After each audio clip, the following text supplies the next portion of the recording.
Hello, builders! This is The Engine. I'm your host, Sasha Berry. The Engine is a show about building in Web3 and with Web3. So whether you're already building in the space or you're just trying to figure out what this whole Web3 thing is about, you're in the right place. Stick around. The Engine is powered by Skylab, a community of Web3 builders, founders, and investors. Among ourselves, we often describe Skylab as AA for founders, except for we're not trying to quit being founders, builders, and investors in the space. Quite the opposite, we're trying to stick with it, but it's not an easy path, as you probably know or can imagine. And walking down that path in good company makes it a little bit easier and just a little more fun. So if you're looking for a community of Web3 builders to join, check out skylab.xyz and fill out the application form. It's free to join, but somebody will vet you and send you an invitation. The link is in the description, and we hope to see you in Skylab. So as I'm recording this, the Bitcoin halving has happened. It's the first one for me personally, so ta-da and happy halvening. It's kind of a weird occasion to celebrate though, because what we're celebrating is miners getting less Bitcoin, essentially. Basically getting less money.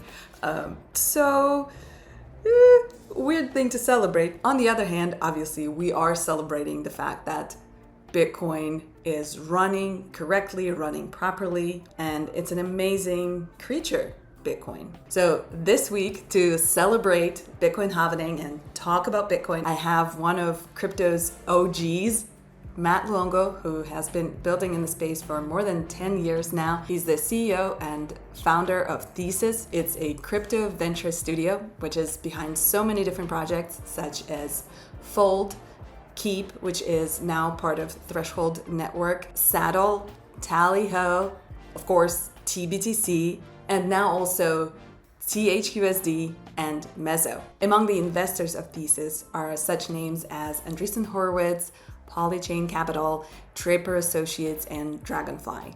So, real deal, guys. Matt and I started off by talking about why Bitcoin is important, and not just as a speculative asset, but as a rails for the new economy, which is alternative to the centralized economy. We talk about the current cycle in crypto and some headwinds and tailwinds around Bitcoin. Matt has an interesting take on ETFs. We talk about how Bitcoin has and hasn't changed in the last 15 years, and specifically how building on Bitcoin has become such a major narrative in this cycle, particularly despite being sort of counterintuitive to the original idea of digital gold. From there, we went on to discussing a rarely mentioned and slightly uncomfortable topic of Bitcoin network security challenges, and Matt is in fact quite optimistic on the topic. We of course talk about threshold, we talk about bridges are important for Bitcoin and how tBTC is unique. We talk about stable coins and thUSD and crypto loans and how this is a whole different avenue that can be available for mainstream. We also touched on Matt's journey as a builder, some of the ups and downs that he went through. He even shared some parenting tips. So we covered a lot and we'll get right into it. But first, a quick word about contributors to the first season of The Engine, Threshold Network, and Build Cities. Now that the Bitcoin halving happened, the crypto winter is officially over, and no matter what's going on in the markets, they may be going up and down. We know the roller coaster. We all can feel that spring is here and everything is starting to be a little bit more liquid. So our friends at Threshold Network have launched a new stablecoin, thUSD. It is soft pegged against US dollar, and it's backed by Ether and tBTC as collateral at a minimum ratio of 110%. Why do we need another stablecoin? Well, I'm not going to get into it because Matt and I discuss it in depth in the episode, but what you can do is do your own research. Crypto is risky, protocols are risky, and this is a paid ad. But with that in mind, do go to thresholdusd.org, read the documentation, and see how thUSD can work for you.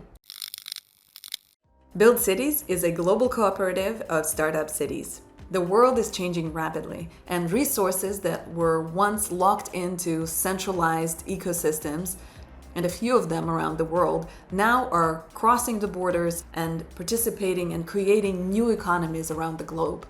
Passports and visas may be preventing us from being there physically, but we can teleport there over Zoom. Build Cities is creating a digital infrastructure that supports those local communities all over the world and helps builders connect with all those resources and expertise. Check out their website and see how in this new world, Lagos is right next to Los Angeles and London, and Nassau is not far from Paris and Phuket. You can join their community right now with your Discord login.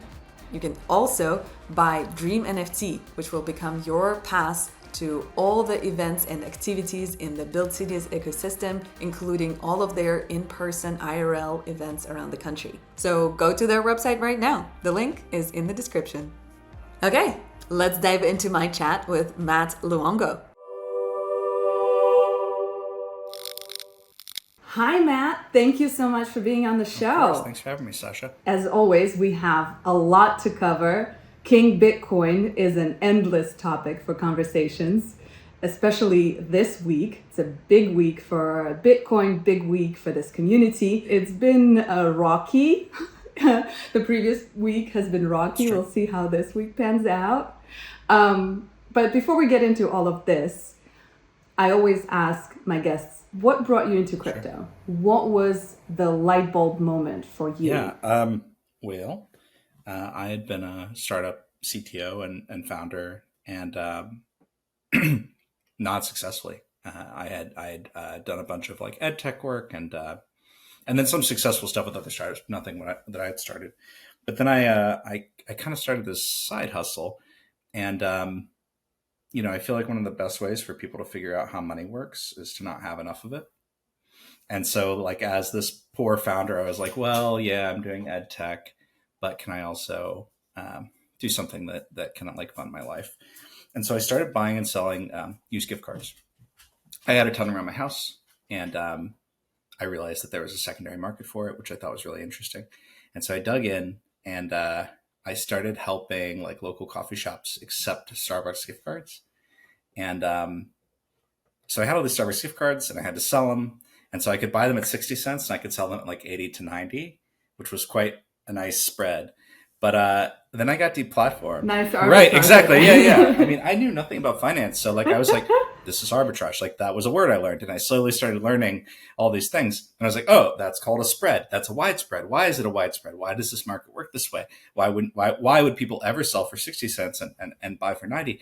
And Starbucks gift cards are especially interesting relative to other gift cards because a lot of the people that use them really use them. And the people that don't really don't. So gift cards always have this idea of like breakage or spillage, depending on how you want to define it. And anyway, so there was a widespread for a variety of reasons. And eventually, though, I got deplatformed by PayPal. And I didn't really understand why.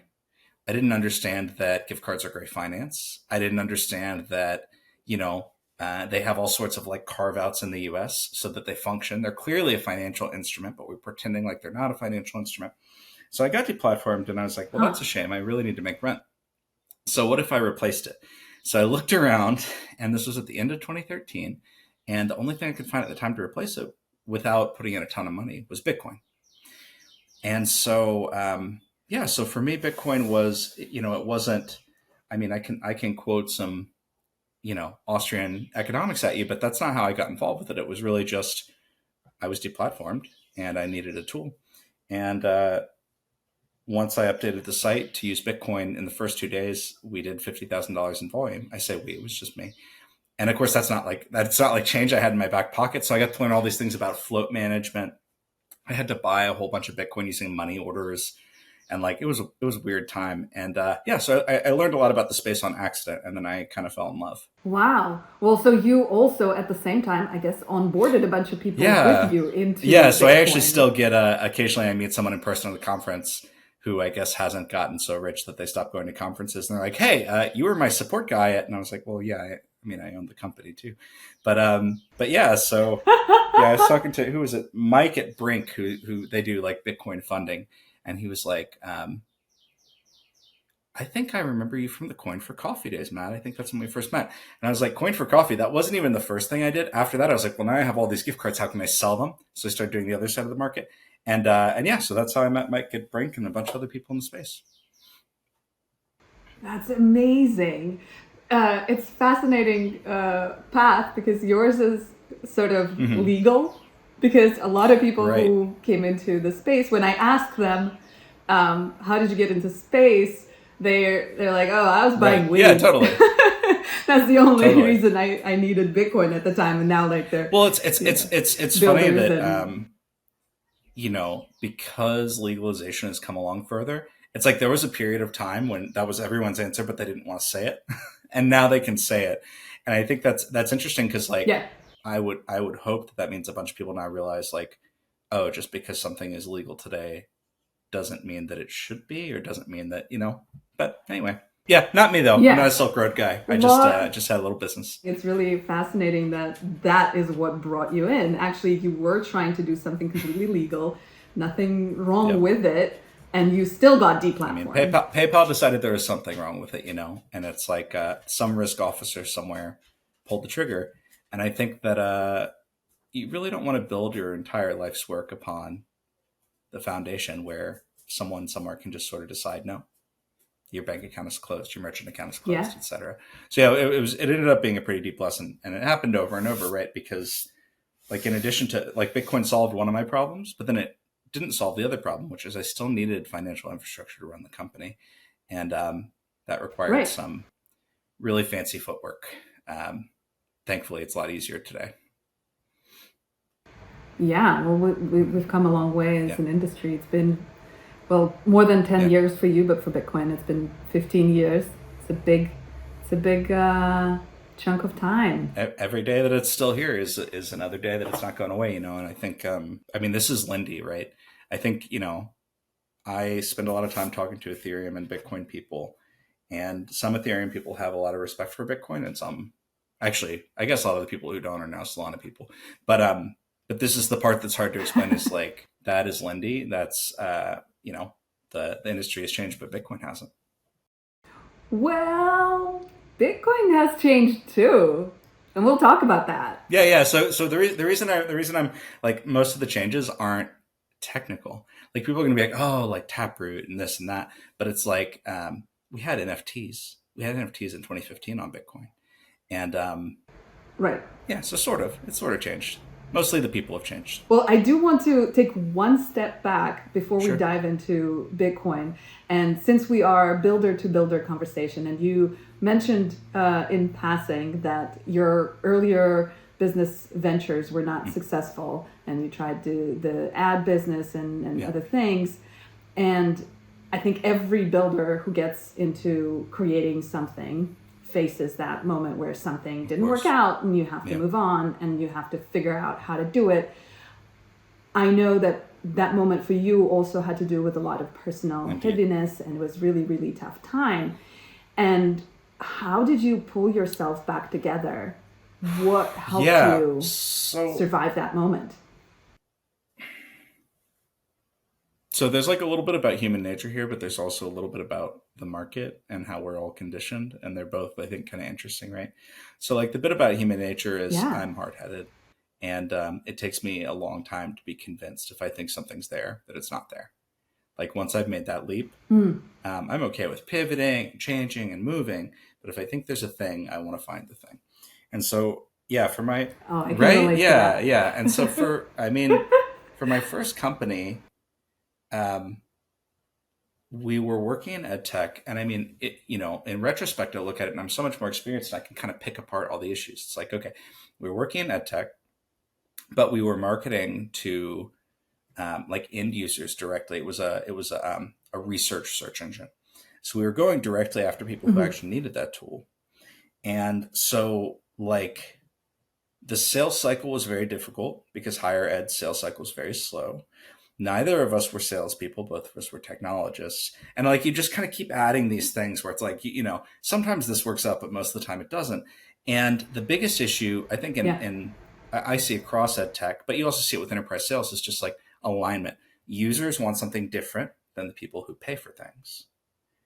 And so suddenly it's like, you know, if you remember Dropbox, part of the reason it was such a big deal was it was one of the first times we'd ever seen someone market to end users and then get them to convince their managers to use the tool. And that's not something that, anyway, it requires a war chest. It requires a lot of people believing in you.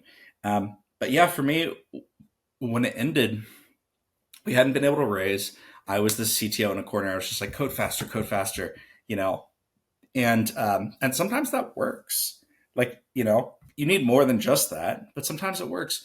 But I think the lessons that I had, I mean, at one point and you know, this is documented, but like I had lost, my father had passed away due to cancer. We were going bankrupt. I'm sorry. And I found myself in the middle of a 6-month, on again, off again hospitalization from an autoimmune disorder. That all the stress that I had like unlocked, you know, it turns out a lot of autoimmune stuff will never impact you your whole life, but if you go through a certain set of triggers, you can kind of do it. And I remember I was at the hospital. It was my second time when I realized that this was going to be long, and I was like standing at like a little hospital, you know, this little hospital like lunch things. And so I used it like a standing desk, and I like made it bigger, put my laptop on it. And I remember I took a picture of myself, right? And I took a picture of myself in a gown, like coding. And I was like, oh, that's so hardcore. And like, as I took the picture, I was like, and this is despicable, and I can never show this to anyone. And this is embarrassing. You know, there's so much wrong with that. Like, clearly you've gone too far. No, that's building in public. Right. And so that was a turning point for me where I realized there might be something here, but I haven't found a way to get to it. You know, I haven't found a way to get to it sustainably. I haven't found a way to get to it. Like, even if we, you know, you magically create the perfect thing everyone wants, like if I'm dead, like that's not going to work. And the whole time I had my family, you know, my wife and my mom, and we just lost my dad, kind of like worrying they were going to lose me too. And, you know, and I think I just picked up a lot about that. I think part of it was I don't want to build things for people who don't appreciate it. And that doesn't always mean, I mean, I think as a startup founder, you need to find a way to get yourself paid. Like the whole like sleep on the floor thing is like cute for a little while, but it's not cute forever. But I think my other takeaway was just like, you know, if something's not working, you need to find the adjacent thing that does work and then find your way into whatever it is you want to do.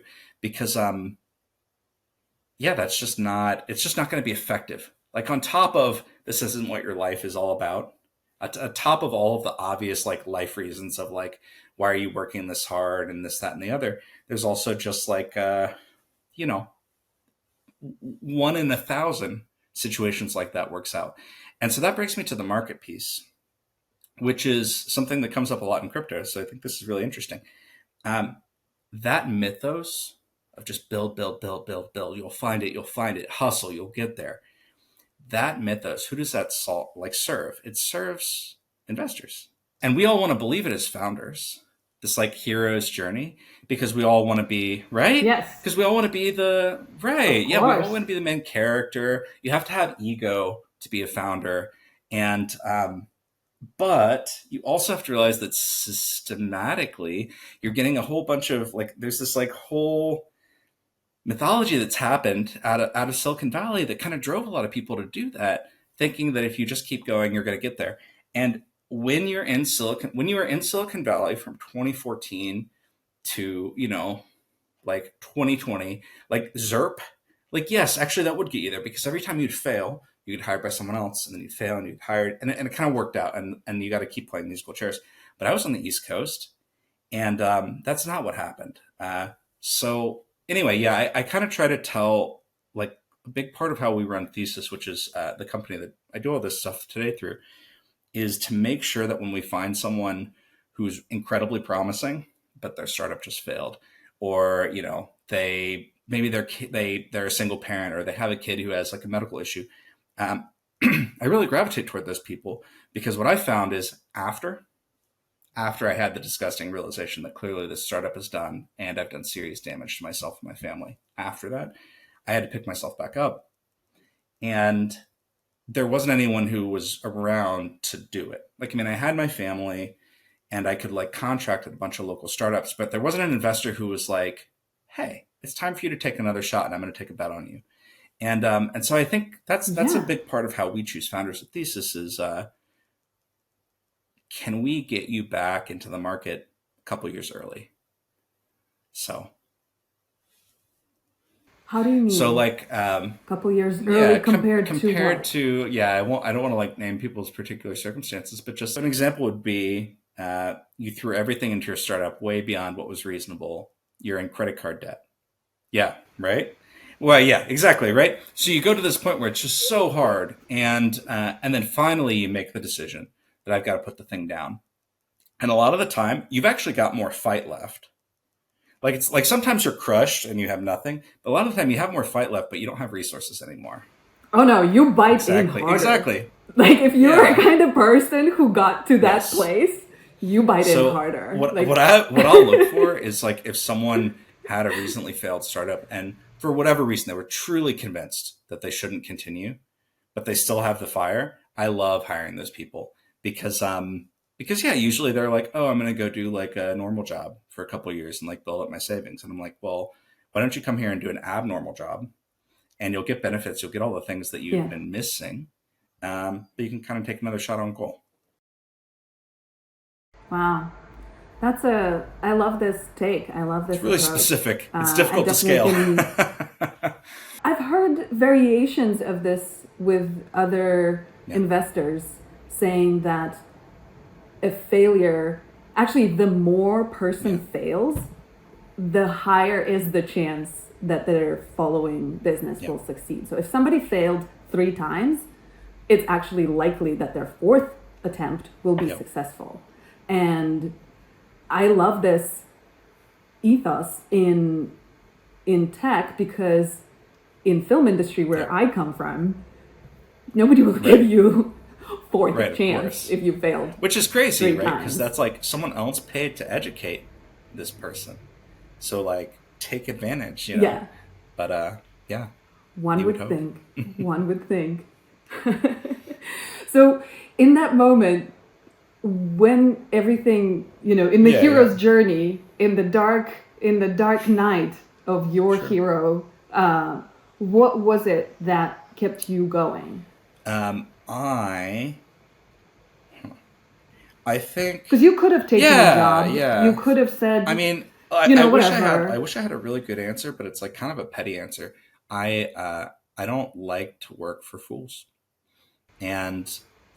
Right. And I mean, I'm not, and I don't mean to say everyone I work for is fool. They're all like lovely people and fine. But like, I don't, if I'm working somewhere, it's like, I need you to hear what I have to say. I want to understand the whole business. I'm not telling you I'm going to give you advice on all of it, but I care. And, as a technical person, I mean, really in any role, but it's like, oh, well, no, you do this, stay in your lane. And I kept watching business people completely whiff. And do things, it's like, it's very stereotypical stuff. Oh, you bet everything on one big partner and you almost have the LOI signed, but then it fell apart. Like, it's just like you see these patterns over and over and over again. Or like, you see them falling into like, just get this one more feature and then and it's like, it's never one more feature. That's never the right answer, right? It's always all these other, components about the market and your users. And so I think I just couldn't. Right. And so I've just never found the person that I could work for where I didn't want to kind of like hip check them a little bit and get in there. And so it's like, well, eventually you should probably work for yourself. And I mean, obviously I'm still accountable to investors and accountable to users, but yeah, so I think my, I don't think it's a petty answer. Oh, well, I appreciate that because I think it's a great answer. I really do. Because that's the kind of character that builds a successful business.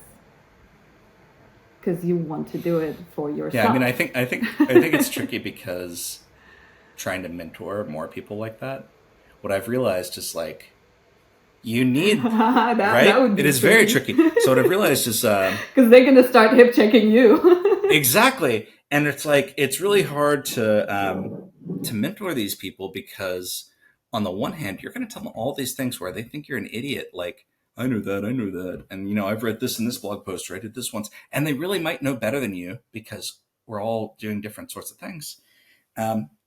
Yeah. Except for they're not doing those. Right. Well, it's just they read it, but they're not applying it. It depends. Yeah. Well, it's like I don't know. It's like raising kids. I mean, I can pull it back to my family. Like sometimes I truly am annoying my 7-year-old and telling him things that he knows, and other times I'm telling him something that is going to keep him from a tremendous amount of pain. And most of the time, he needs to feel a taste of that. And it doesn't really matter what I say. And, and so I think that's the tricky thing is like, as a founder, like we look for founders who are humble and who are like, okay with kind of like getting a lot of feedback. And even if you're not, you're going to get whiplash from all your advisors and you're going to get whiplash from all your investors. But I think, it's just been interesting in the same way that like, I'm raising my kid and I get to see my kids and I get to see all the things that I did that would annoy my parents, and now they're doing them to me. In the same way, I see this with founders where it's like, oh yeah, I remember when I thought that, and maybe they're right this time, maybe they're not, but yeah. Getting closer to the main topic of our conversation, Bitcoin. When you talk to somebody who is outside of our industry, when you set up Bitcoin, what do you talk about as the most important thing for people to understand? Yeah. If someone like asked me in earnest, which doesn't happen usually. Usually people come with opinions. I'd say, Bitcoin is our long-term effort and opportunity to build an alternative economy where we've reset a lot of the foundational rules to be more fair and predictable. And the details, it depends on the person, but I think that's it for me. It's like we're building an alternative economy and where things work a little differently. Now today, it's like you had Roger Ver back in the day have his own brand of evangelism, and you have Michael Saylor today, and next cycle we'll have someone else.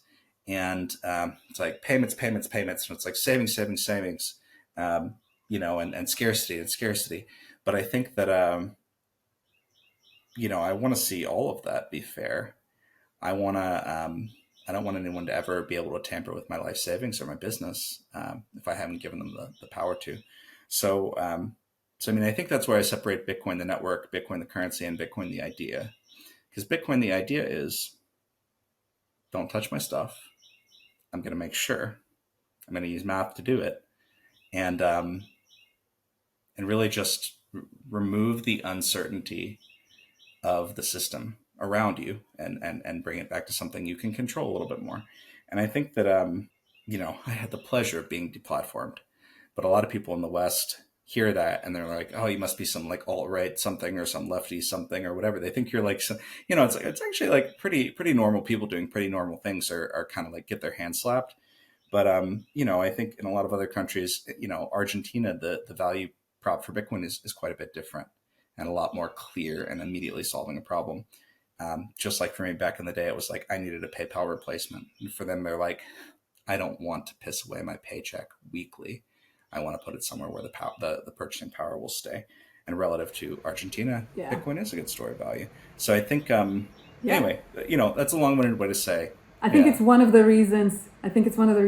A lot of Eastern Europeans, like Russians and Ukrainians, have such an easy way of understanding. I'm from Russia. I grew up in the 90s where I remember when you got paid in rubles and you had to run to the exchange on the corner where you had to buy dollars so that by the end of the month you still have money. A lot of the people who really get it, and a lot of people got it early, but also just a lot of people who get it more intuitively. It's like you had some sort of an international background where either you experienced a debasing currency, or you experienced having to flee somewhere, or but then there are some other fun spots though. You also see, like, for whatever reason, poker players, a lot of early Bitcoin, like gambling led to a bunch of people. And I mean, I know it's easy to be like, well, they're just gamblers. I say that poker is crypto's golf. Yeah, exactly. Yes. And I think the adversarial thinking, there's adversarial thinking, and there's repeat play, and there's probability. So I think you get a little bit of everything. But yeah, I just think these certain life experiences kind of set people up to understand our space. And then, you explain to someone in middle America, and it's not so compelling. It's like, well, you're not really the audience right now. Well, now we have sort of a broader ecosystem, and we have other use cases. I'm curious to hear what you feel excited about in other spaces, other use cases, other than specifically payments and store of value. So I have a panel coming up in London at the AIM Summit, which I found out is the Alternative Investment Manager Summit. So this is pretty outside of my typical wheelhouse. Like, I was like the weird crypto guy, but we did like a pre-panel discussion so we could all get to know each other. I guess what I just learned talking to kind of these more TradFi fellows is that every year we have more and more in common. Every year they're closer and closer to being able to fully make the jump. And, every year that they are held back is another bunch of money that they lose, frankly. And so I think, eventually it's like either they'll make the jump or they'll be made irrelevant in a way that none of us expect. And I think that, so I'm not usually like a IP on chain or tokenization or real world assets person. It's not my bread and butter, but I also think that, like, when what you're competing against is a bunch of people who are doing the work manually or using spreadsheets, well, it's like, that's not a very hard bar to hop over. For real. Spreadsheets for real. That's what did it for me. I was doing licensing for a documentary that I was working for, my last pre-crypto project, and I had to clear all the items that go into the movie, right? Like photos, footage, music, and I had a spreadsheet, 1,000 lines. Man, that's not fun. I mean, that's grit. Credit to you for doing it, but also, like, can you imagine multiply that by every documentary? It's just such a huge waste, and also it prevents a lot of things from happening, because grit, sure, but I got paid because I was on a project. Somebody was willing to pay me to do all this work. Most of the times that project just wouldn't happen because it's too much to pay. Well, this for is that. what I mean, as an entrepreneur, this is like when people talk about regulation, and it's like the unseen cost is what people miss. That I'm just like, I don't actually think regulate everything, but I'm like, a lot of the time I'm like, okay, if you believe that, let's separate the morals, let's separate everything else. Could you just make it not apply to projects that are starting? Because anytime you raise a barrier, it's already hard enough just to like create something that people want to watch. And the idea of like jumping through that many hoops. Maybe this is the year. I don't know. We'll see. Who knows? We'll see. Maybe next year. I'm actually excited about decentralized social media and everything that's happening in that corner. And I think that, speaking of managing IP and media on chain, I don't think traditional media will make that jump. I think the new mediums that will come out of new platforms, those will lead the way, and studios will live with their licenses and with their contracts, and they don't need to make that transition. But somebody who's new, something that's creating something new, they will have to navigate and use those new technologies. I hope so, because if we could get something that actually supported remix culture, like an internet business model, like that is so exciting to like hacker teenage me. And we're all already making memes. Can we please just turn this into what it should be? I'm really excited about this. I think it's going to happen. Crossing my fingers. Yeah. We'll see. Well, speaking of this cycle, what are some of the tailwinds and some of the headwinds that you feel for Bitcoin specifically and the space in general? Yeah. So for Bitcoin, the ETF is a headwind and a tailwind. So like the access to more capital, like good price, yay, whatever. Like great, more people are hearing about the space, more people can get Bitcoin, but they don't hold their own keys. And so we're basically cheering people using centralized exchanges because it's good for our bags. And so like very quickly it starts to get like if you look at the funnel of Bitcoin, right? It's like it used to be like, okay, you bought on Coinbase or Binance or something. And then you're like, okay, what next? And you've got two choices. Buy a lot of random alts because that's all there is to do on the platform. It's like buy little weird things or maybe like go long or short, right? Or you're like, okay, I can go deeper. And in Bitcoin, deeper is maybe you get a ledger or a Trezor or cold card or whatever. And that's it. Maybe you get CryptoSteel, you get really intense. You kind of LARP about how you need to split your Bitcoin into 15 pieces of Horcruxes around, and it's like, you can do all that. Maybe you run a Lightning node and you try to make a little money on routing. It's a lot to ask. It's a lot to ask. And the numbers show that it's not that common. But if you buy these other assets, you go deeper and you're like, okay, well now I'm in a self-custody on MetaMask, which is not great by itself, but it's like, okay, well now I can use Uniswap. This is starting to get interesting. Now I can take out loans. Now I can play with decentralized social media. You start like getting all these kind of weird things again. And when I first joined the space, Bitcoin was that weird, and it's not right now. And so for me, I see the ETF as like, I really appreciate the wave of interest that it brings. I like that I've been working in a low status industry for a decade and I don't mind, but it is really nice that when you tell someone where you work, they don't immediately wince. It makes it way easier to hire good people, So like, I like those aspects, but then the flip side, it's like, okay, well, we need to build that whole funnel for Bitcoin. And now I have to convince people to come out of the ETF too. And so I think that worries me a little bit. I think in the future, you can imagine controversial forks could eventually be decided by ETFs. And I like Fidelity, but I don't know that they need to be doing Bitcoin governance. So that's kind of my thought on the ETF is like, on the one hand, it's really nice. It gets a lot of interest. It's bringing back attention to Bitcoin and funding to Bitcoin. But on the other hand, it's like, it's also kind of setting up a future adversary if we're not careful. Yeah, so it's the potential danger of centralization. Basically, yeah. I mean, when you make the top of your funnel an even more difficult place to custody your own money, I think that's undermining what we're trying to do. How do you feel that risk can play out? Do you feel that it's a risk within a year or two, or how could industry protect itself from that? I think that in the US, it probably helps Bitcoin more than it hurts it to have a regulated sort of like wrapper that people can use. I think it normalizes it. But I think that we have not yet found a way to normalize serious, except we haven't found a way to normalize privacy. And so you can imagine a future where we have a governance showdown over some of these privacy tools.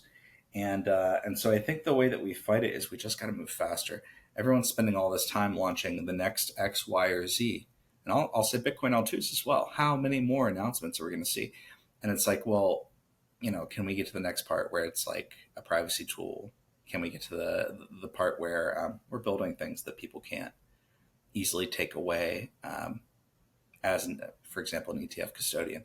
So anyway, it's a complex thing, and it's something, I mean, I've been worried about this since end of 2015 was kind of when I first had this realization that, when I first got involved, it was actually funny. The Taproot wizard, of course, was not originally Taproot Wizards. It was the Magic Internet Money Wizard. It was just a meme we all used on Reddit. And my co-founders and I were always just drawing at places and joking about it. And but I just had this like sober moment where I realized that maybe we were building a financial panopticon. And it's like, if the whole world moves over to Bitcoin as it is that actually an improvement? You've improved censorship resistance at the expense of everything in your life being on a public ledger. And so we need to find a balance, and we haven't yet. And I think the longer we are in this current state where we're regulated, but we don't have a good privacy answer, I think the more dangerous it can be. I think part of it is this attitude towards privacy where, oh, why do you need privacy? Yeah, why do you have doors on your bathroom? And it's like, right? And it's like, well, it turns out that through most of human history, we've all had some idea of modesty and privacy and space. And really, the internet and the financial surveillance state is the abnormal thing. And right. Yeah.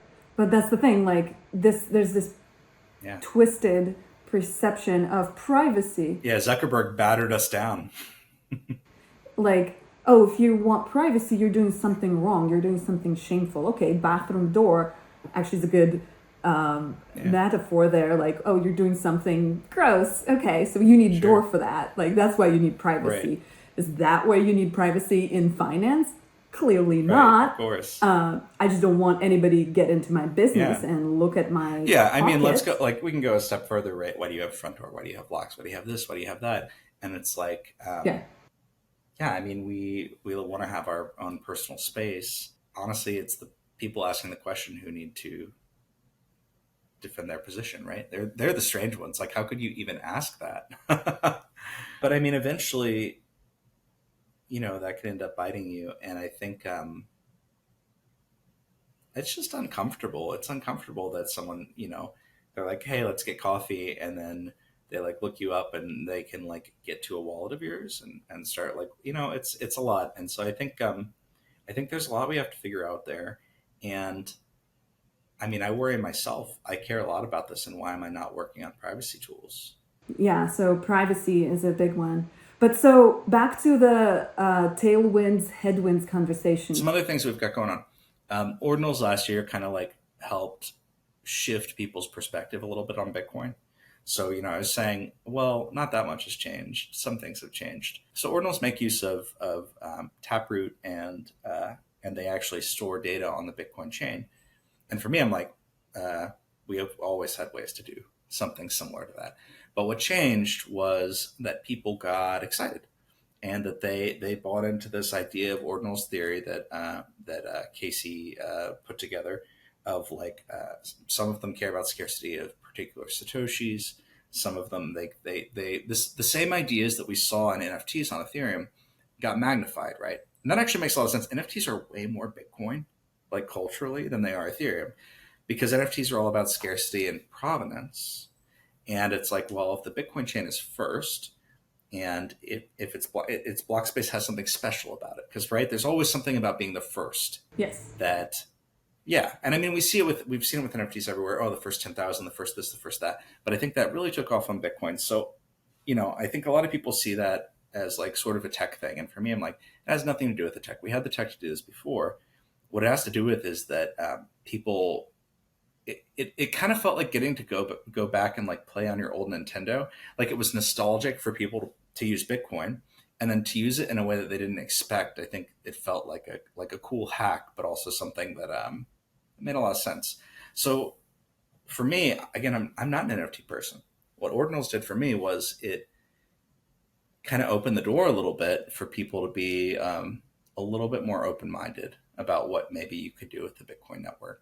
And after ordinals, we had BitVM, which is, it's a long story, but it's basically a construction that makes, without making any changes to Bitcoin, that makes even safer bridging and sort of like other kind of cool things, like something maybe even zero knowledge proofs in a general way on Bitcoin.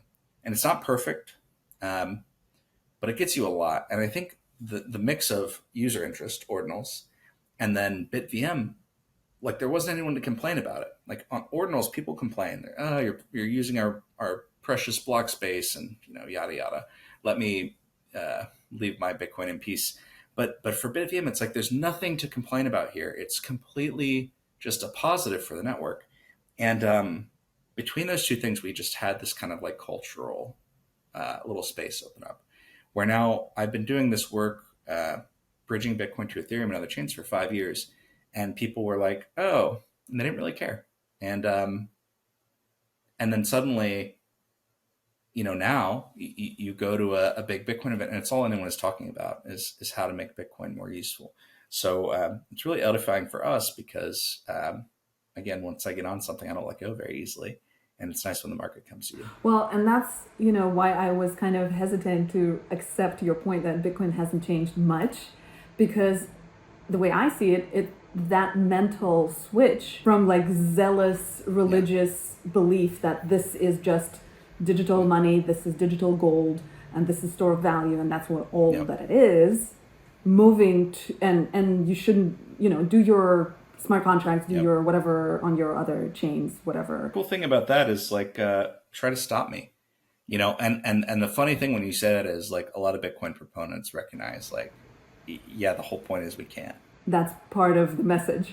So I think it's you're in this like really eroded, uncomfortable spot if you're both like Bitcoin, the network should only be used for money, but also you support Bitcoin, the idea and the currency, because it's FU money. And so when you're the one trying to tell other people rules that they should follow, it's hard. And I think that honestly, that's the thing that's really happened now with all this like Bitcoin L2 stuff. I have not seen a single project that I would call an L2 on Bitcoin get announced yet. They could be L2s in a few years, but they're pretty far from it. But the Bitcoin community now, usually what they do is they just eat their young. And now they're like, actually like, well, maybe this will be the one. And so that's shocking to me. I mean, they're not Ethereum yet where it's like, oh no, if this team says it, it's true. And they can use the present tense to talk about something 5 years from now, like we did back in like 2018 and 2019. We saw all of that.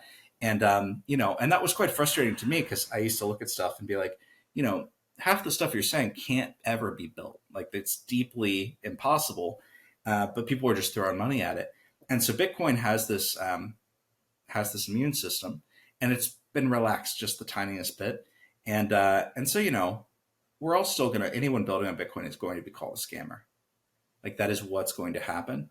A bunch of them will be scammers, but I think that we have this opportunity now where once you've kind of proven yourself, I think Bitcoiners are ready to try some new things.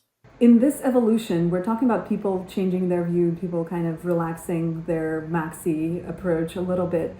What was it for you personally when you were getting into the space and you were exploring the early applications, financial applications mostly? How did your vision of Bitcoin evolve, and how do you see it evolving further? I saw Bitcoin as payments. Like I definitely spent years trying to scrape up and buy as much as I could, but it took me quite a while to realize that's one of the things I should be doing. I saw it as payments. I was like, yeah, you want to buy coffee? Like, why use Venmo? It didn't even exist at the time. Like, let's just use Bitcoin. And a bunch of people that I was trying to get to use some of our first products, I have like all these old emails where it's like, here's coffee on me. And I sent them like $5 of Bitcoin from Coinbase. And, so I like to look back at those and look at the appreciation and laugh at that. But like, so that was my thought. And then at some point, not only did the network become too congested to be a payments network by itself, because this was before Lightning had come to production, but people just didn't want to spend. And they didn't want to spend because, why would you spend your Bitcoin when you can spend your cash? Like you would rather get rid of the bad stuff and keep the good stuff. But they also didn't want to spend for a bunch of other reasons, like taxes. And so the market kind of shifted under me, and it took me a while. And that's what eventually led to me finding a new team to run forward and spinning it out, was this realization that like the Bitcoin world has moved to savings. And that's cool. And I think it's great. And we always had this kind of idea of like Fold as like a rewards platform. That was a pretty deep thing. But it was, it's like sometimes as a founder, you can shift with the market, and sometimes you're just not the right person anymore. And so I think that was my shift.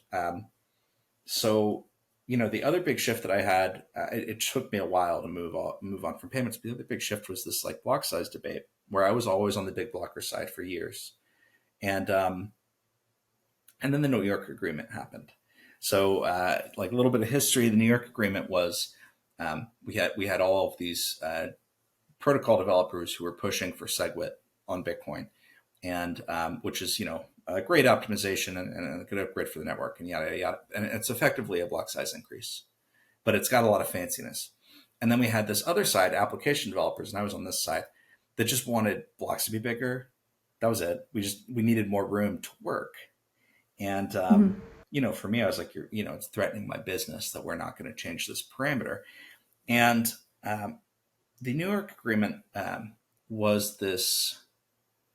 A bunch of people got in a room and they basically agreed, well, we're going to do both. We'll do only a 2 megabyte, like only a doubling of the base block size, but then we'll also do SegWit. So it's effectively actually an 8 megabyte block. And the lesson I learned from that was kind of weird. I wasn't in that room. And so I was like, okay, I wasn't in that room. And so there's the ego, like, oh, I thought I mattered. Usually I'm in conversations like this, yada, yada, yada. And so there was like the ego where I'm like, oh, I'm not as important as I thought it was. But then there was also like, oh, this cannot possibly be how this network is governed. If we want to replace the world's currencies, we can't all that's like just the same thing that the Fed does. Like you have a meeting and you decide more, but worse. Right. Yeah. And so that was a real lesson for me. And it was a lot of cognitive dissonance. And that was kind of what kicked me out of being a big blocker, was realizing that, like, actually I agree. Not only is it a good idea to make sure that we maintain censorship resistance and make nodes as easy to run as possible, but also that can't possibly be how we grow and change, because that's so easy to just regulate, So that was, I think those are the two big ways. It's easy to corrupt too. It's very easy to corrupt. Yeah. And so I think, now I do feel quite bad for anyone who's still doing protocol development for Bitcoin, because Bitcoin, I'm okay with ossification. A lot of people aren't. I think it's fine, because I think, like, the older we get, the more and more difficult it is to make changes, and what the process should be. Like, I've never seen anyone give a solid answer. We've always been debating that for years and years and years.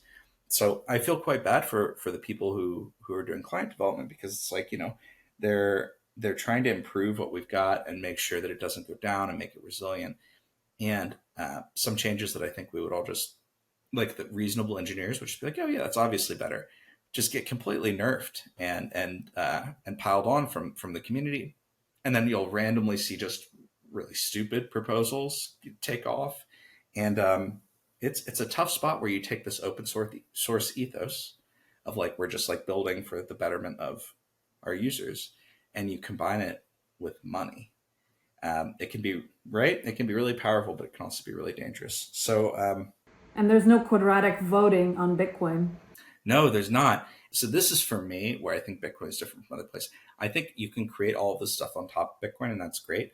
But Bitcoin is a minority rights project. It's about the smallest group possible being able to say absolutely not and stop everything.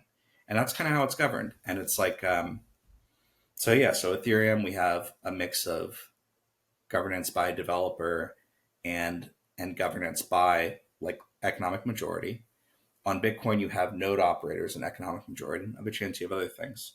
But anyway, so I think that's how I used to see Bitcoin, as not just a living and breathing thing, which I see it as today, but a living and breathing thing that I was arrogant enough to think I could help govern. And now I don't. I don't think that that's my role, and I don't think that I should. So. Well, but you could be one of those voices that don't let something go through. Look, if I see something that looks like an attack to me, I'll call it what it is. But it's you see that all the time in these networks. You see there's the difference between being in control and then having the power to veto. And I think vetoes are really good to protect people's interests.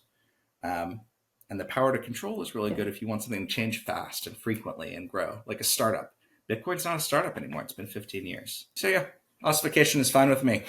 Well, it is ossifying in some ways, but at the same time, it's evolving in some other ways. And you said that there are no real L2s on Bitcoin. I mean, Lightning, I'll call an L2. I think that's fine. But a lot of this new crop is, yeah. But there are also now bridges. and there's tBTC, there's WBTC, there are others. Why do we need bridges? Why do we need Bitcoin somewhere else? What good does it do to Bitcoin? Or maybe it's doing the opposite. Maybe it's reducing its position as the king. Maybe. I mean, crypto geopolitics of like interchain warfare is like it's a fun way to look at it, right? But it's also maybe a little short-sighted, because I think what we have with Bitcoin is we have the best money. And I'm happy to say that anyone who's trying to launch better money than Bitcoin, that's where I'm out. Like, I'm down to experiment, but like for me, I'm like, no, like don't do that. And there's a whole bunch of reasons why I believe that. But to be the best money and not also be the best money everywhere, I think that is a missed opportunity. And so I'm like, okay, if Bitcoin is the best money and everyone uses it through an ETF, and they get leveraged through an ETF, and they literally spend ETF shares in Robinhood or something, maybe they can peer-to-peer, fake peer-to-peer, send ETF shares to each other. And it's like, that can scale really well, but it's deeply the opposite of what we're trying to achieve. And so we have to make it possible for 8 billion humans to use Bitcoin in the way that is as close to this sort of like self-custodial vision as possible. And so that's where I see, so that's kind of one point, is like, just like, I think that that's fairly self-evident.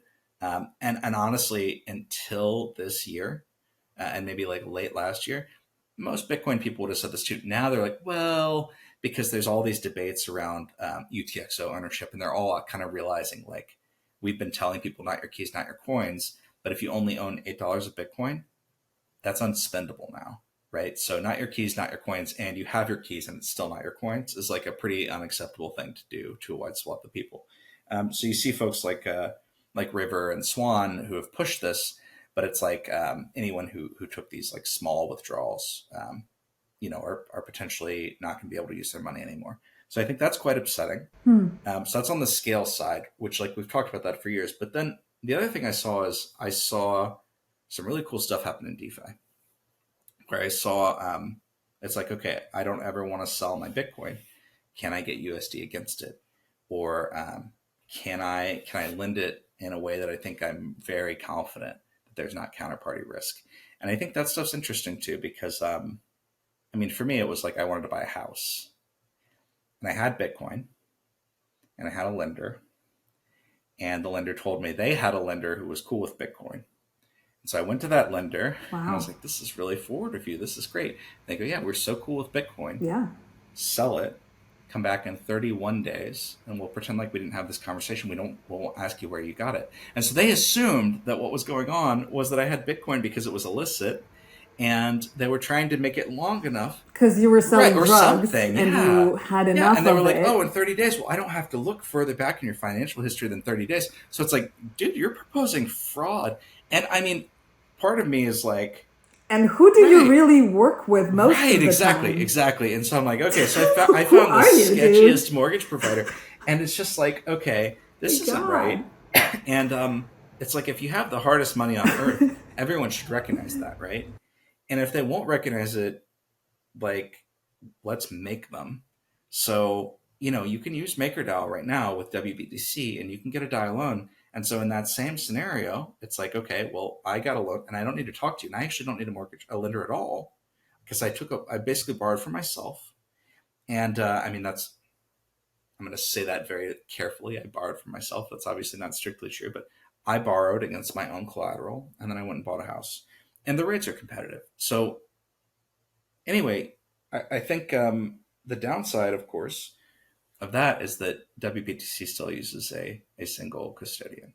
And so it's like, cool, you found an alternative. It's not a lender who wants to commit some sort of fraud.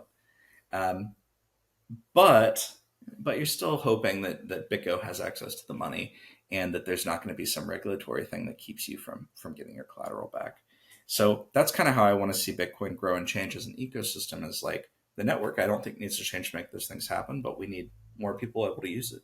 And they need to be able to use it as hard money everywhere, not just where people have decided to recognize it. Yeah. Well, the only, I guess, challenge there is that a lot of crypto loans have to be over collateralized. Indeed. So then, you are actually borrowing from yourself in a way. Most loans don't work Right. that way in the rest Right. of the world. Like if you have $1 million to buy a house, you probably are just going to buy it for cash. You're not. Like if you have $1 million to buy a house, you're going to say, how much could I make on that $1 million?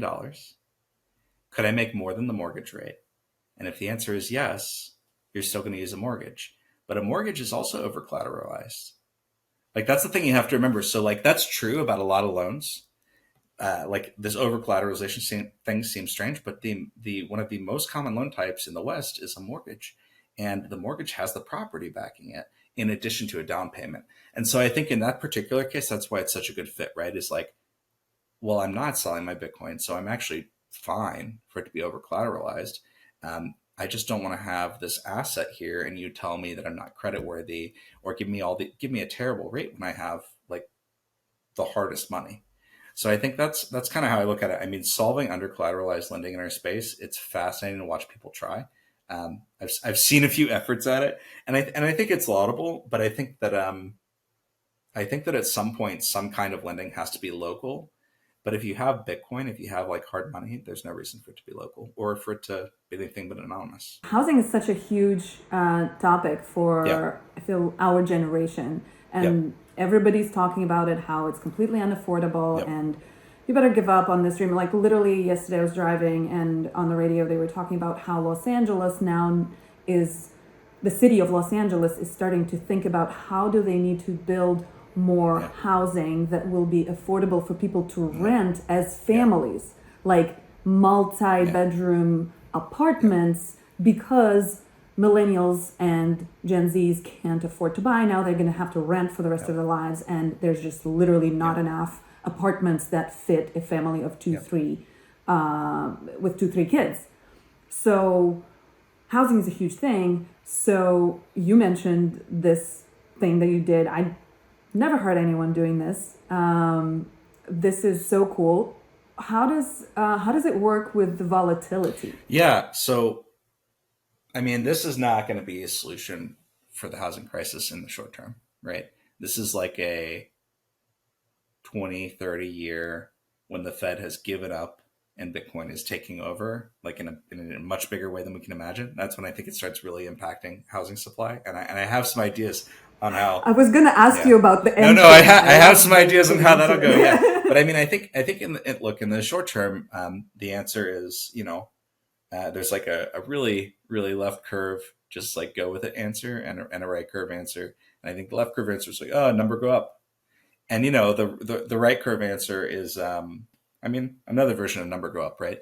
Like there's only 21 million Bitcoin, and unfortunately, at least in my experience, I took a couple of econ classes in high school and I was still woefully underprepared for reality.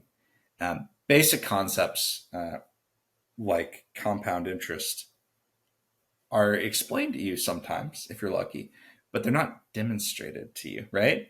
And right, no. and so I think that I'm kind of the class of Bitcoiner where it's like eventually Bitcoin helps solve war.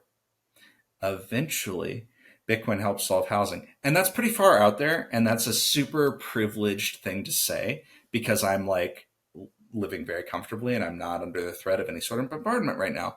But I think that like the ease at which governments can take from our pockets without, it's like not filing taxes. It's just invisibly happening. It's horrible. And you start to see so many of our issues are failures of central planning and failures of policy. And so everything we can do to move to our economy, move to an economy where that's not possible, I think is a chance for improvement. So I don't think that, again, tomorrow, I don't think that there are a bunch of people who are like, oh, I could just use my Bitcoin. Now I can buy a house. You know, like I don't think that all of these like unhoused Gen Z and millennials are sitting on a big Bitcoin stack. But I do think that, right? Nope. But I do think the quicker that people kind of have this realization that you're playing a rigged game and you need to opt out, I think the quicker we can start doing something about it. And it's like you have to starve the war machine, you have to starve the Fed, yeah, and it's going to have a lot of interesting second order effects, right? Like to say this as an American who's benefiting from the American hegemony is like kind of sometimes I directly realize that's at odds, but like then on the other hand, it's just like yeah, I mean, no rulers, you know, and I get to be on the receiving happy end of that right now, but it's not fair. So yeah, that's big picture. That's really where I think that's why I care about Bitcoin is money. Like the small picture, please don't block my gift card business. But big picture, stop inflating our savings away. Yeah. Thank you for clarifying it, because I wanted to make sure that we get that across exactly what it is that taking money away from us in an invisible way that is not filing taxes, but other way that the government. I mean, if you have to write down on a piece of paper how much money you're giving the government, that makes people very angry. And so in the US, and this is like such a boring thing, but in the US, that's why like Republicans are always like they don't want e-filing because they want taxes to be more difficult, because they want you to look at it and think I'm getting taxed too much. And Democrats want it to be easy. So there's that whole debate. But it's like, well, but both parties are completely ignoring, like we don't have a fiscally conservative voice in the room anymore. And they're just completely sort of like hiding behind the curtain, where it's like, well, you know, we are still going to finance whatever we want. And it doesn't really matter if you pay taxes or not, which of course, like, you know, kind of makes you question, why do we even pay taxes if you're just going to create more money at will? Like, and so it's like, okay, well, there's something I'm doing that you want me to do less of, I guess, right? That why else would you tax me if you can just create more money at will? So anyway, you know, there's a lot here. You can get into the Cantillon effect. You can talk about the people who are closest to the money printer typically benefit from it the most.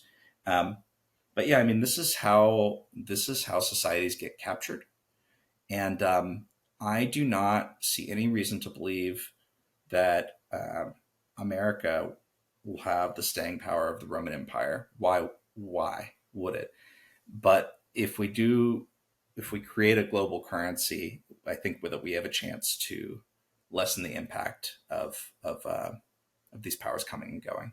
So yeah, that's a world without violence, at least in this one particular part of our lives, I think is pretty huge.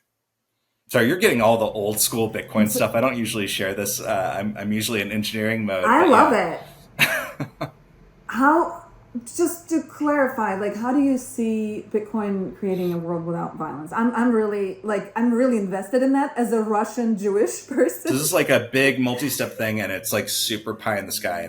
And I promise I don't think that Bitcoin will magically like fix human nature. I'm not that crazy, but it's just this idea that you know, USD and really any leading currency is largely enforced by violence externally and internally, right?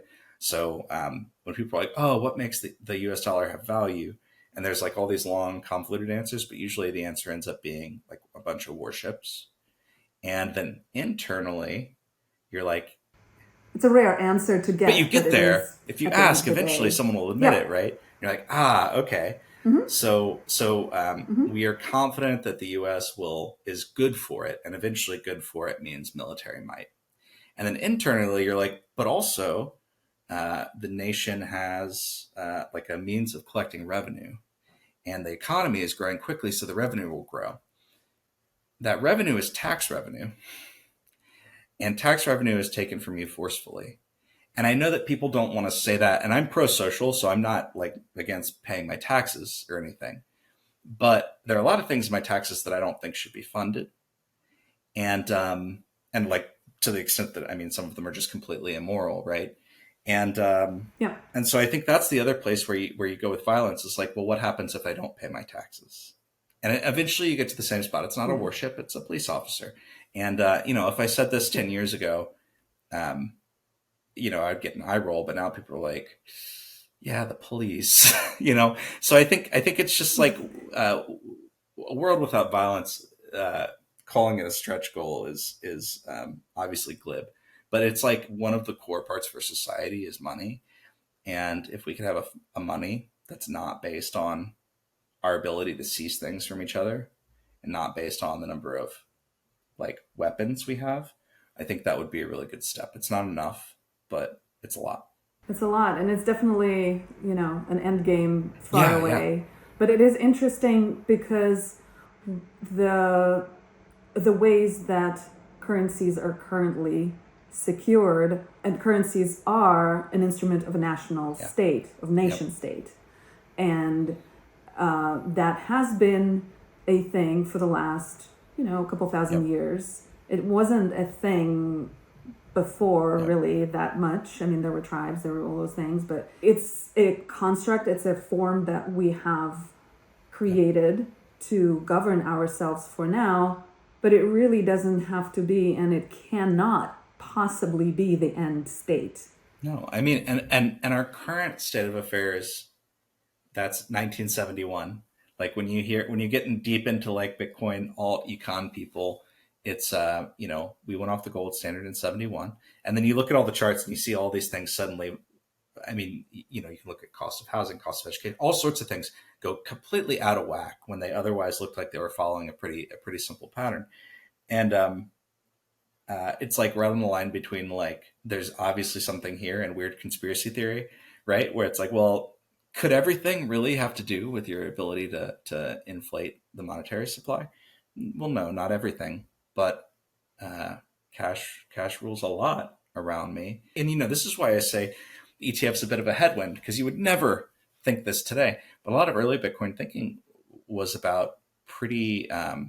There's some elements of real radical pacifism, and I mean to the point where it's like, I mean, today these same people would say, don't offer aid to Ukraine, don't offer aid to anywhere, be non-interventionist. They do. And so like and I'm not really.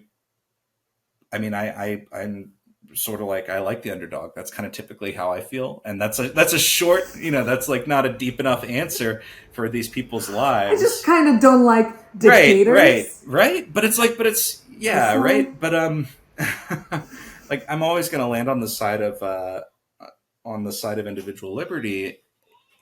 But they have a point, which is like, okay, maybe our intervening in this particular conflict or that or this or that is just, but just like you were earlier talking about that like invisible cost of that spreadsheet, we don't know what that cash would have done otherwise. We do not know. And it could have been, how the solution to cancer got funded. It could have been anything. We don't know. And that's what it ultimately comes down to, I think, for me, is like with all these hypotheticals of look at the good taxes can do and this and that and the other. Like, it's easy to show what a tax can do. It's hard to show what it might have done if it had been in people's pockets. So. Yeah, it's a tough one for me.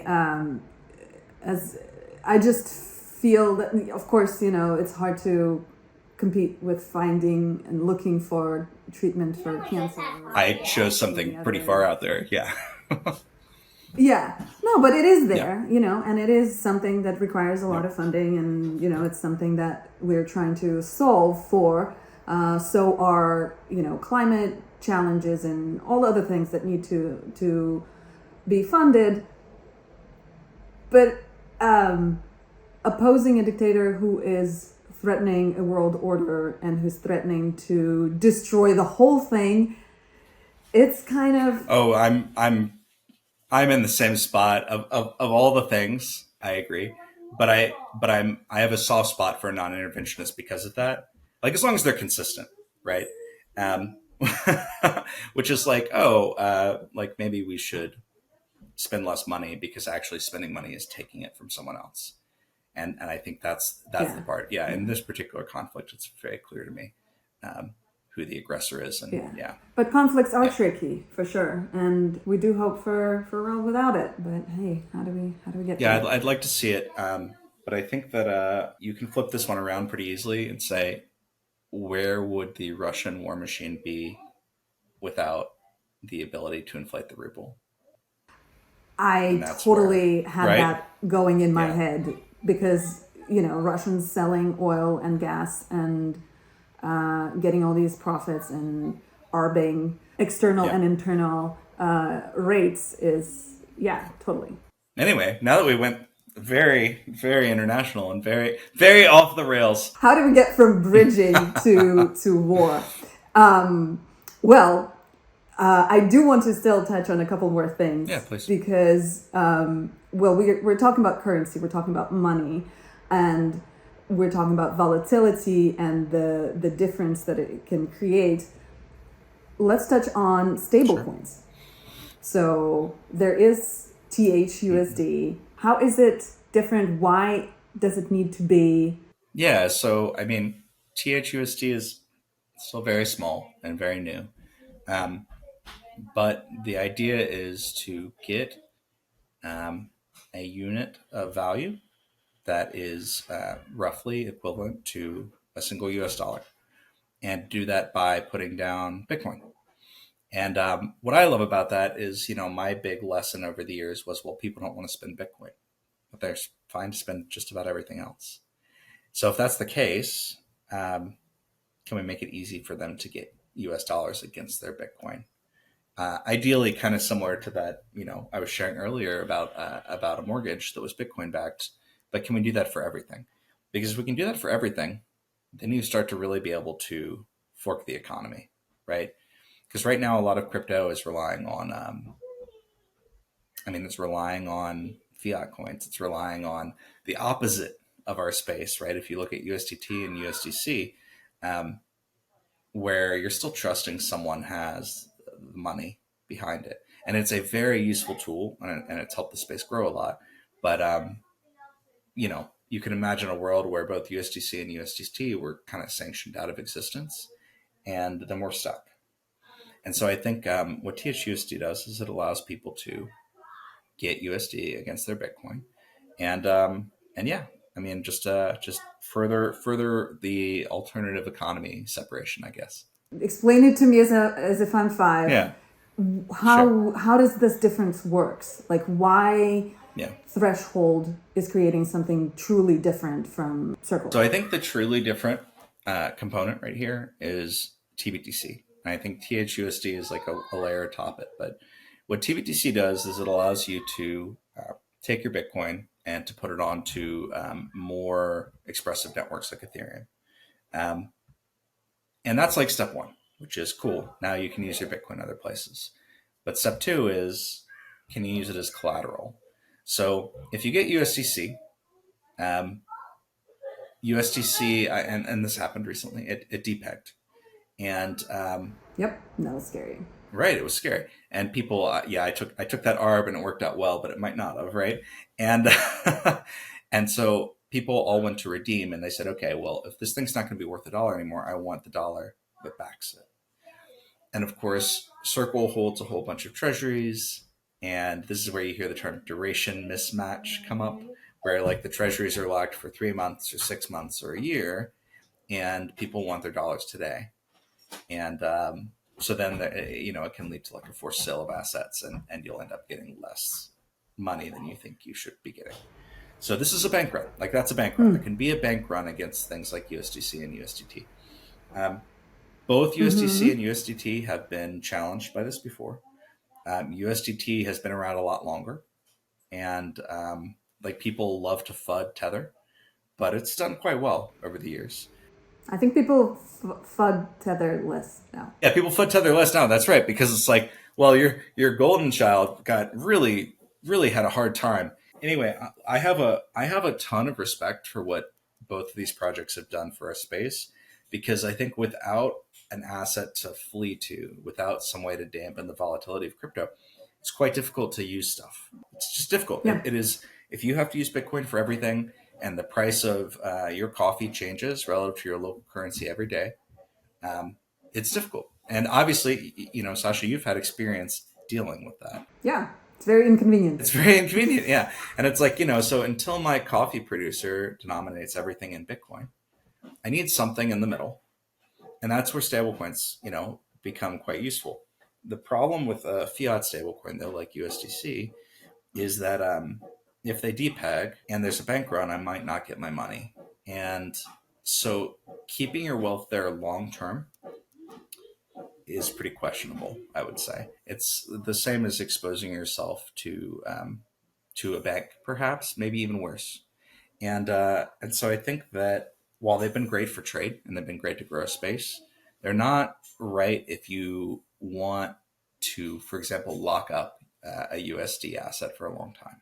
So that's where thUSD comes in handy. You have Bitcoin, you wrap it in tBTC, and at that point you can borrow thUSD against it. You can pay it back. And what's nice about it is, unlike a lot of these other projects that have tried to do something similar, there's no variable rate. There are other projects that allow you to borrow USD against your Bitcoin. The problem is a lot of them are variable rate. And so you'll borrow, and then suddenly the space will heat up and you're paying 20% on your USD. And then it'll cool down and you're paying 50 bips. And so you have this like wide range. So what's cool about tHUSD is you only pay once. You have your Bitcoin, wrap it in tBTC, you take a loan out against it, and you pay 0.5% once when you take out the loan, and that's it. And so for people who want, like, they're fairly confident in Bitcoin's price and they've thought about it over the next few years, and they want to do something like me where they want to get a mortgage, tHUSD is the way to go. If I were to borrow any of these other stablecoins against my Bitcoin, it would spike quite a bit higher than mortgage rates just because the space heated up. So that's really the value of tHUSD, is like people who want to kind of be more of a bank and less of like a speculative player, and they just need some financial services to make purchases in their lives. What happens when there's some volatility in the market? So that loan is over collateralized. So it is 110%. It is. So most of the time people are aiming for 150. It's like they're aiming for quite a bit over collateralized. And so that kind of answers the question, right? Is nothing. If you set your collateral high enough, you don't need to worry about it. You can kind of move on with your life. And this is why I think like tHUSD is a good long-term option, because if you are setting low collateral ratios, you're going to have to constantly manage this. You're going to have to add more collateral. And I don't think a lot of users want to deal with stuff like that. At least I don't personally. You may have to do that in the middle of the night all of a sudden. Yeah. When somebody decided to bomb somebody on the other side of the world. Somebody decided to bomb somebody, exactly. And it's like you've given up the power of your money. Like it's like you've taken your power back from the Fed, and now suddenly anyone who launches a missile can impact you instead. Yeah. So I think what I like about tHUSD is in a scenario like that, it's perhaps one of the most conservative stablecoins that you could use. But yeah, ultimately it's for people who want to make long-term purchases. It's not for people who want to like day-to-day trade on rates. But I think that's some unique offering. Oh yeah, for sure. And I think people don't talk about crypto and crypto lending in those terms at all. And that's something very attractive to mainstream. Yeah, I think this is for all the folks who have like Bitcoin on Coinbase or something like that. And it's like, well, it turns out if you take self-custody, you can get loans at incredibly reasonable terms, long-term, and you can buy a house and you can live your life, and you can still be confident that, you know, your Bitcoin's going to be around. It's less flashy in a bull market, but for what I use crypto for, it's the right tool. I definitely am going to talk more about that to people. That's huge value add. Because people ask, like, what do I use crypto for? Well, here. Yeah. That's a big one. Well, okay, we are almost at the end, and I know we're way over our time, but I would not forgive myself after all this conversation about the importance of Bitcoin if I did not ask you about the risks of security of Bitcoin. Oh, of course. I'm newer to the space. I'm not as deep in the Bitcoin. But when I was reading the Messari thesis this year, and I realized that, wow, actually, our digital gold could fall apart. And we are relying on it so much, and we're telling everybody that this is the new rails, this is independent new system, and we're betting so much on it. And we do have a very serious potential risk coming at us where, because of how halvings work, the rewards will not be enough for miners to maintain the network. And oops, there may be nobody to keep those new rails there for us. So there are three options that Ryan Selkis is giving there of how this could be solved. And option number one is that there will be more building on Bitcoin and there will be more activity and fees that will feed the miners. The other option is changing the protocol and changing the cap, staying with proof of work and just like maintaining the mining. And the third option is, oh my God, switching to proof of stake. And he only gives these three, and all these three seem pretty radical. So I love hearing that Ryan wrote about that, because when I first brought this up in like my first big public discussion with Bitcoiners, was in 2019 at Satoshi Roundtable, and people started getting so pissed. So it's a Chatham House rule situation. So you can't quote people and attribute them. You can quote them, but you can't attribute them. And so, and this was early enough that people still thought of this event as kind of like an Illuminati thing. It's like these people control the network, and it's like, that's clearly not true. But Sounds like it. So I got into this discussion now where we were talking about Lightning and the longevity of Bitcoin and its security budget. And, I kind of said, well, what if Lightning, because it is this off-chain network, what if it doesn't contribute to the security budget? So you have all these people sending money back and forth, and they never settled L1. And eventually, and by the way, anyone listening to this who's not familiar, this is a years out concern. This is not like a halving in a couple days concern. This is like a 12 to 30, it's far out. But the concern is this. If no one uses the L1 network, but everyone's money is on the L1 network and it's instead on an L2 network, and the reward goes lower and lower and lower to mine, eventually the reward goes so low and there's not enough revenue from transaction fees that miners turn off their machines. And now this probably wouldn't happen all at once. This would happen slowly, but you would have these difficulty retargetings, and they would get long and long and long, and eventually they might get so long that the network was quite unstable and quite difficult to use. And so that's kind of how the apocalypse scenario goes. And it's not really this sort of Damocles, like some people in the Ethereum space think of it, it's just like kind of like lingering and looming. It's solvable. And part of the reason to be bullish on it is what Ordinals just did. So we saw a year of a fairly high revenue Bitcoin network. But the same people who will tell you this is silly are also the people who will scoff when you point out that Ethereum made more revenue over the past year than Bitcoin did. And that, which is a pretty big deal, right? To me, at least, because I think that the revenue that a network makes, so not just the money that it prints, but the revenue that it makes because users wanted to use it, is a really good indicator of its product market fit. It's a value of the business. Right. If you think of it as business, value of the business. And so it's like, can we live in a world where the Bitcoin asset is sacrosanct digital gold, but the Bitcoin network is a business that is not earning a lot of money? And eventually those two things are at odds. Eventually. So let me give you some alternatives to what Mr. Selkis suggested. Everyone just uses the ETF. Yeah. So this is like my downside is like, what if everyone just uses the ETF or everyone just uses exchanges? That's horrible. That's not what we want. And so another apocalypse scenario. Right. Yeah. And so I don't expect that we're gonna, if I design Bitcoin today, would I add a tail emission? Yeah. But like the nice thing about Bitcoin is it doesn't matter what I think right now about that. It's not going to change. And in a huge crisis, perhaps we all come together and we make an economic change, but I don't expect that cap does get raised.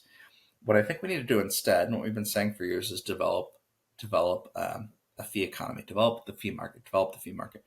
And so the same people who've been saying that for years, some of them are the people who are complaining about ordinals. And that's where it really gets my goat, because it's like, well, do you want us to develop a fee market or not?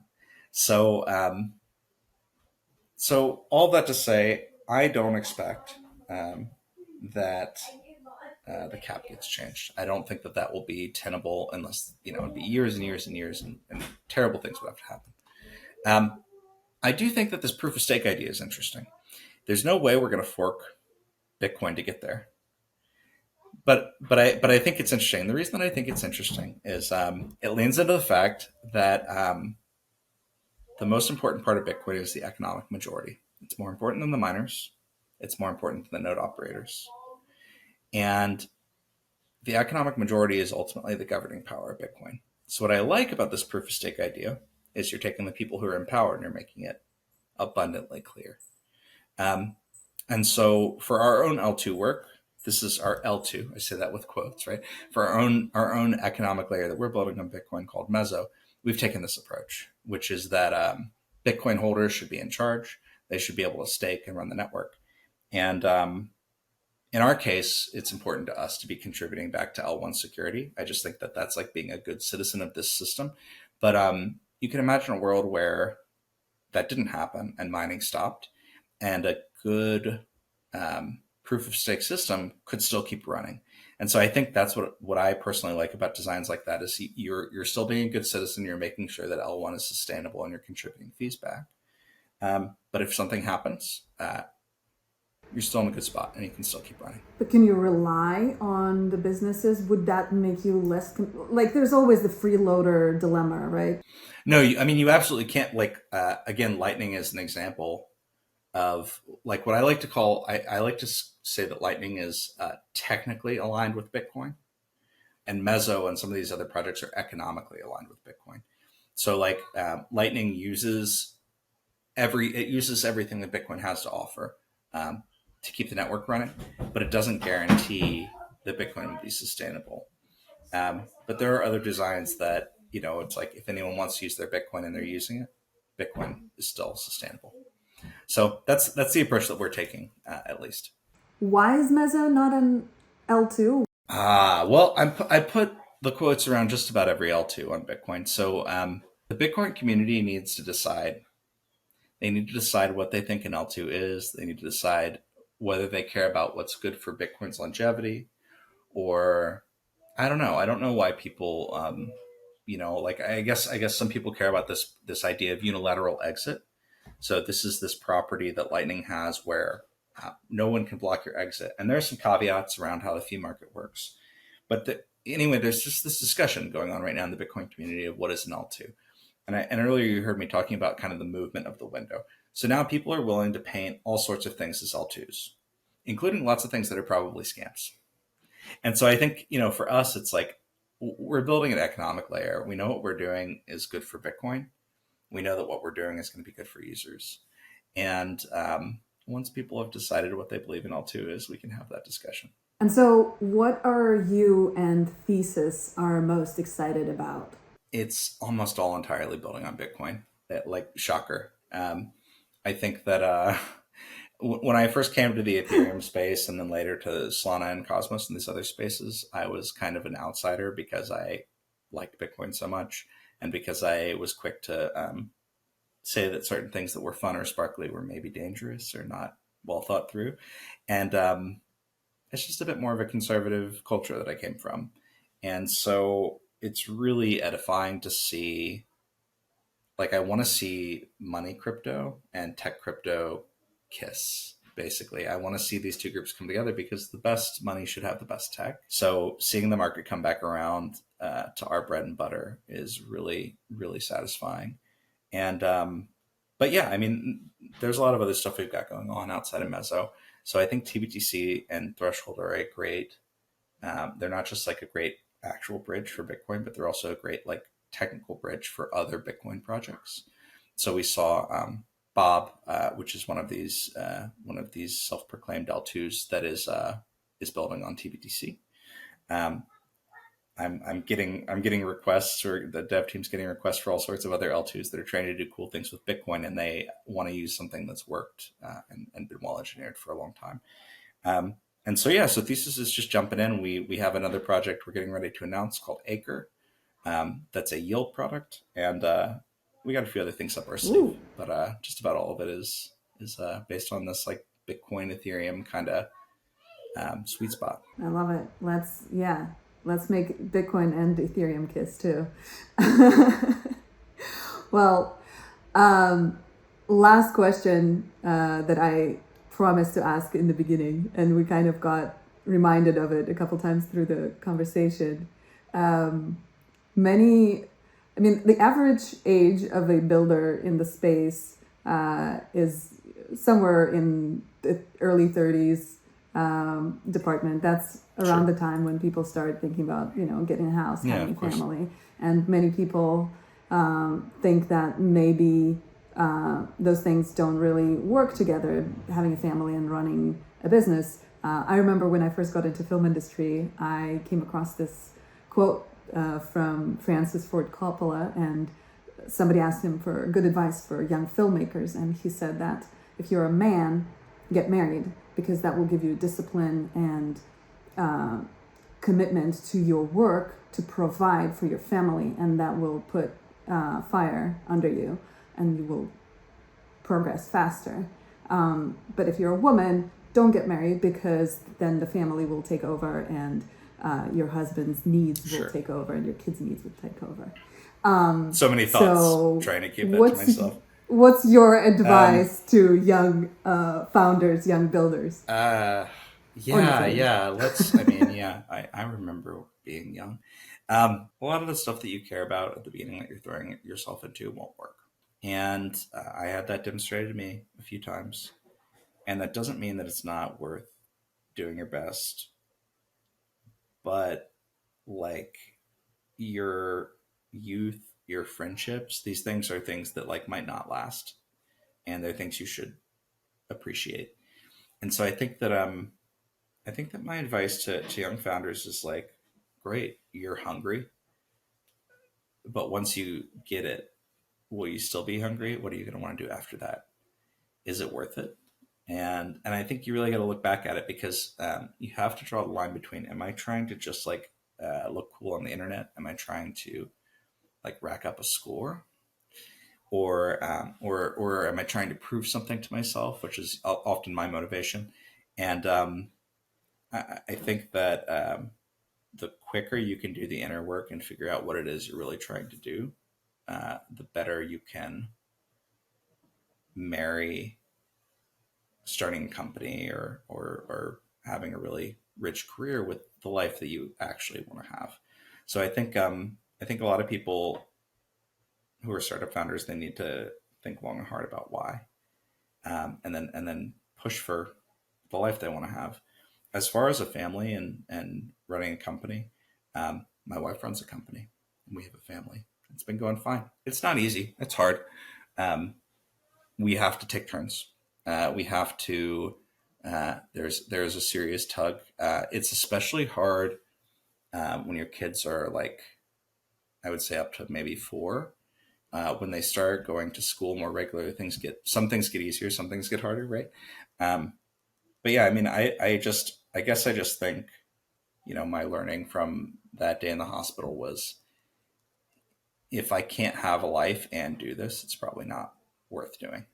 Also, sounds like Francis Ford Coppola was a sexist. So, yeah. I know that was interesting. But also, I'm sure it was realistic at a time. It's not totally, but that's the thing. Well, it's still realistic. As a woman, you end up having to take a bigger break. Among all of my girlfriends, I know only one who did not slow down in her career after having a kid. Then if you have 2 or 3, that's even harder. So there is something to that. It's actually one of the reasons I got out of film industry, because being a film producer is not very sustainable for family, and I want kids. So I got into crypto, which hopefully is the one will help me have family. But you travel a lot, you're freelance, it's not very stable. So it's realistic. I guess I just don't, what's the right way to say this? There is a balance for everyone, right? And it's not the same. And pretending family doesn't impact work is obviously ridiculous. And my wife took years. Like it took years of support with her where she was teaching and she had the health insurance and I was the one doing my startup stuff. And it took years after our kids were born too. So yeah, I definitely don't mean to say, oh, it's just a kid. Yeah, just like it won't impact your career. No, it's a huge thing that will impact every aspect of your life. Parenthood is. I just think that it's difficult for me to imagine confidently giving people that sort of broad advice when it's like, well, how much do you want it? What do you value in your life? What kind of home life do you want to have? And I think when you know that stuff, it's a lot easier to make some decisions around this. So, but anyway, I like having kids a lot, and we're quite happy. They're just at the age where they're starting to ask me what a Bitcoin is. So things are getting weird. What age is that? Well, it first started at like 5. I would imagine in your household that word comes up a lot. It does. Yeah. I mean, it doesn't help that I, let's see, if I miss paying their allowance in cash, I let them charge me interest. I'm quick to gamble. Like they're like, oh, it's not over here. And I'm like, I bet you $5 it's over there if you just look a little longer. And so I'll pull out a lot of these things because I'm just like, they're going to understand how unfair fiat is by the time they're older. That's really great. I love it. Introducing financial education into simple things. Here's some tip for parenting and combining it with crypto. Yeah, I can't say I figured the balance out perfectly, but I can say that my kids will at least know all the tricks. That's awesome. Matt, this was an amazing conversation. It's great talking to you, Thank Sasha. you so much for going into all of these depths of history and your personal history. Really appreciate it. Thank you so much. And thank you for everything that you're doing for the space. Thank you. Thank you for having me. That was a fun chat. For more of these, follow the engine on all the platforms, on YouTube, in your favorite podcatcher, sign up for the newsletter, follow us on Twitter, on Farcaster, even on LinkedIn. But don't just follow, leave us a comment. Tell us what you think about Bitcoin, how you feel about this cycle, where we're at, and especially if you're building on Bitcoin, tell us how your experience has been, what's it like, and where this ecosystem is going. So one more time, check out Skylab website and consider applying to join. Check out thresholdusd.org and learn about thUSD.